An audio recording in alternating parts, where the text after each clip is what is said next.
ותורת הדני כתוב לאמור, שמע ישראל, Adonai Eloheinu Adonai Echad. Hazak Baruch Rabbi Laniado. Bezrat Hashem, we're going to continue in the Thursday night, the fifth Aliyah. We're hopefully going to finish up the Parshat of this week. So in the fifth Aliyah of the Parshat Beshalach, says Moshe Rabbeinu over here, that Moshe Rabbeinu writes to us that they were traveling after they drank the water and everything that was made, Hashem made peace for them.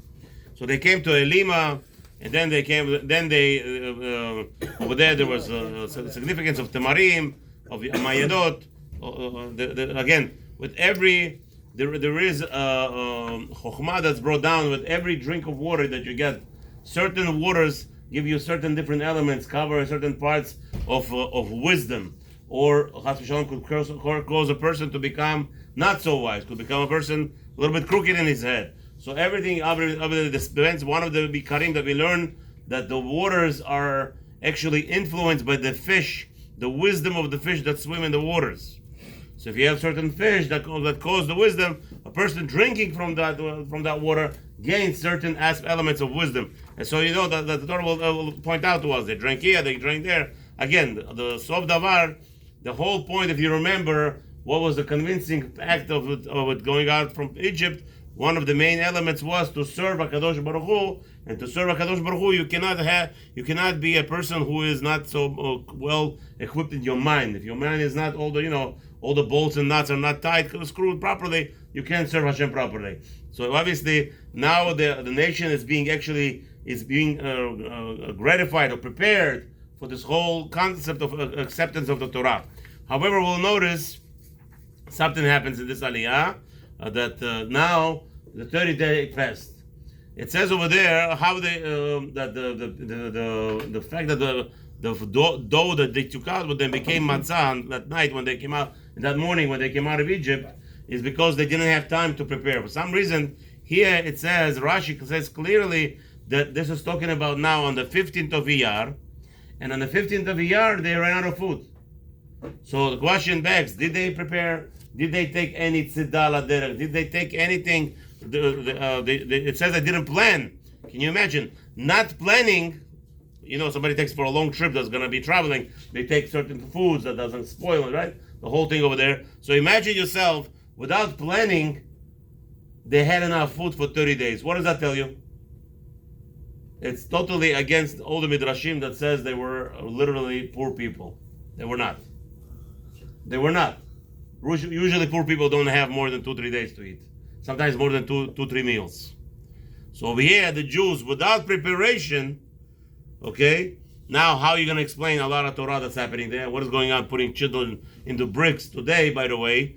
My Rosh Yeshiva said, I remember. What does that mean they were placing children into the bricks? People don't understand. They think it means literally. Let me ask you a question. You ever build a house? You ever saw how they build a house? You cannot put anything on top of a brick, below a brick. Only thing that you could put below a brick is either metal, heavy metal, or cement, or a same-size brick. But you cannot put something hollow, especially a baby, into the brick.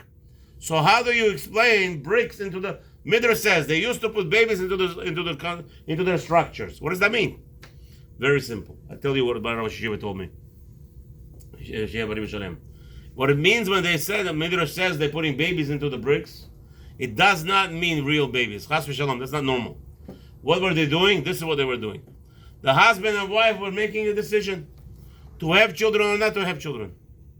And now they made a decision they're not going to have a child. Why? Because she's still in school. Why is she going to school? To have more money. Why she needs more money? So they could bring a house. So you understand why she didn't have a baby? To make more money, to build a house, to buy a house.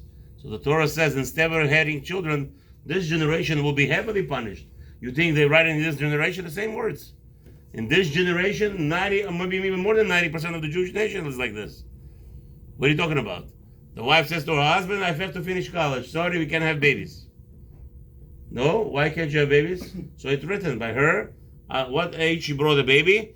They got married at 20, 24. She finished college. She got her 2 years in medical school, the emergency room. Now she could have a baby, right? So you think it's very nice and dandy.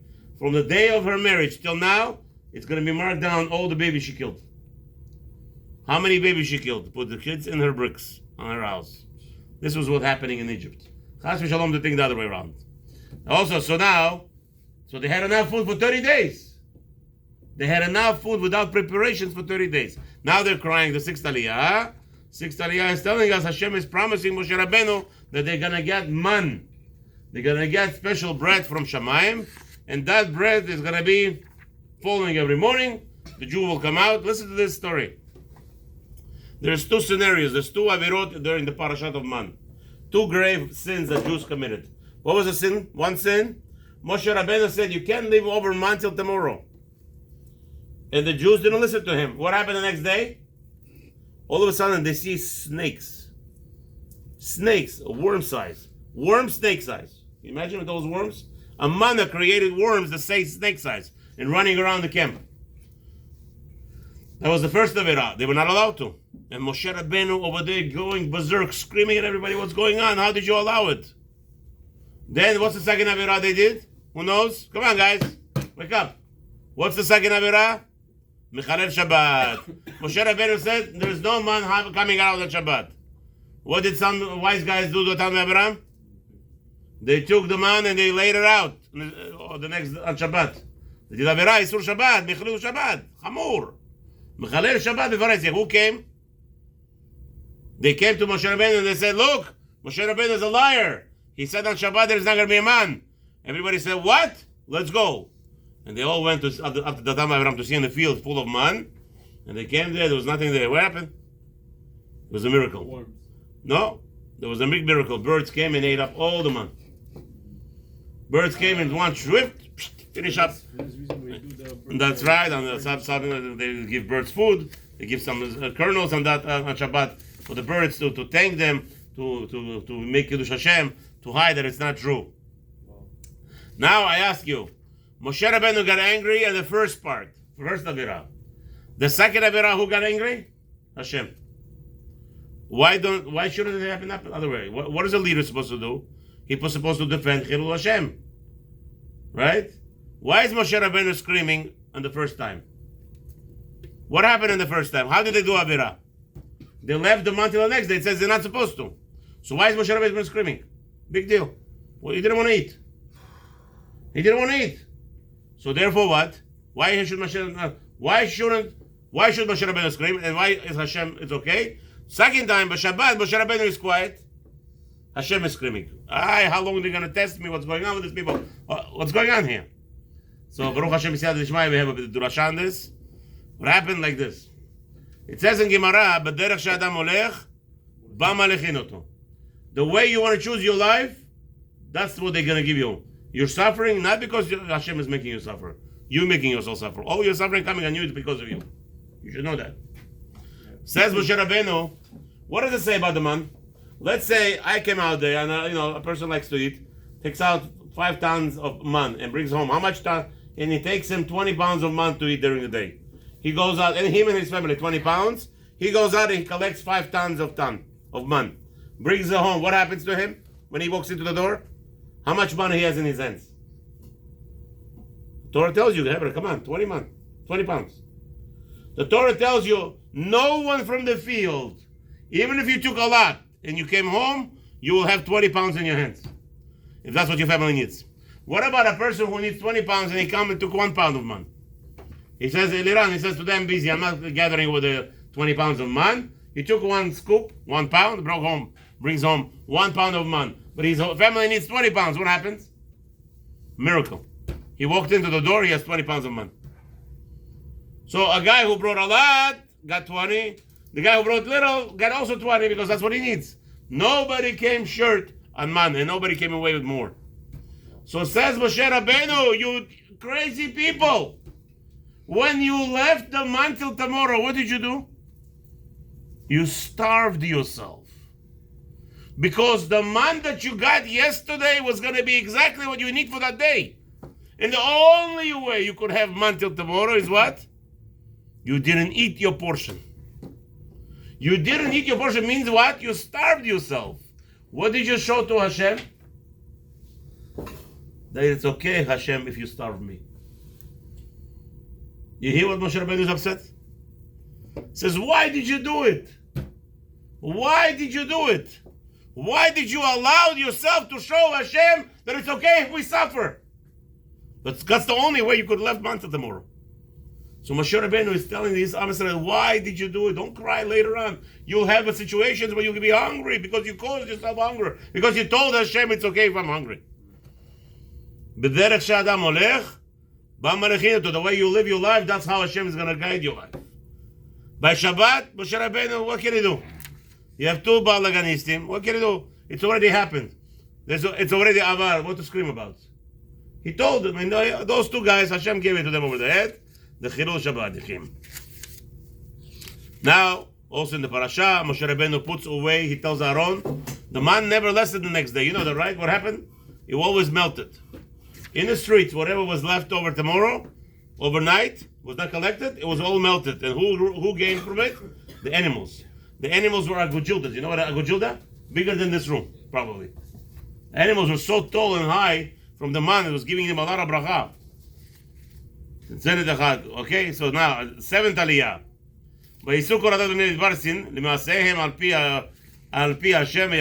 So now they're traveling according to Hashem. And now we're going to come to the end of this parasha. That Moshe Rabbeinu is gathering Moshe. Who is coming?